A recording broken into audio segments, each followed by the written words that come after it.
ভাঙড়ে একটি সভা থেকে আপনাকে জঙ্গি নেতা হিসেবে আখ্যা দিয়েছে, আপনি কি বলবেন? দেখুন, শওকত মোল্লা সাহেব আমার সম্পর্কে ইতিপূর্বে অবাঞ্ছিত মন্তব্য করেছে, তার জবাব কিন্তু আমি কোর্টের মাধ্যমে নিচ্ছি। মামলা চলছে, তাকে কোর্টে টেনে হাজির করেছি।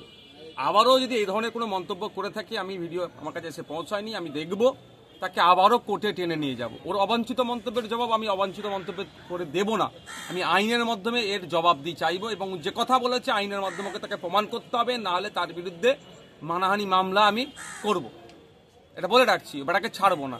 আর যদি আমি অনৈতিক দেশবিরোধী কার্যকলাপের সাথে যুক্ত থাকি, আমাকে স্পিকার স্যার এখনো কেন অ্যাসেম্বলিতে অ্যাক্সেস দিচ্ছে, কেন আমাকে রেস্ট্রিকেট সেখানে করছে না, সেখান থেকে কেন আমাকে বহিষ্কার করছে না? তাহলে কি স্পিকার স্যারের কাজের উপরে সে আগুন তুলে দিচ্ছে শওকত সাহেব? না, রাজ্যের মুখ্যমন্ত্রী তথা স্বরাষ্ট্রমন্ত্রী, পুলিশ মন্ত্রী কেন আমার বিরুদ্ধে ব্যবস্থা গ্রহণ করছে না?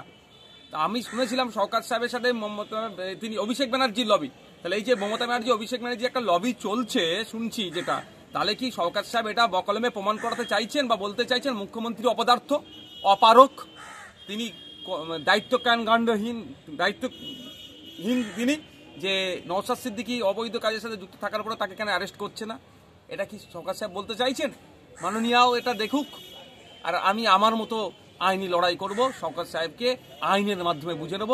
এর লড়াই এই যে লাফালাফি করছে, অবাঞ্ছিত মন্তব্যের জবাব বন্ধ করব আমি আইনের মাধ্যমে।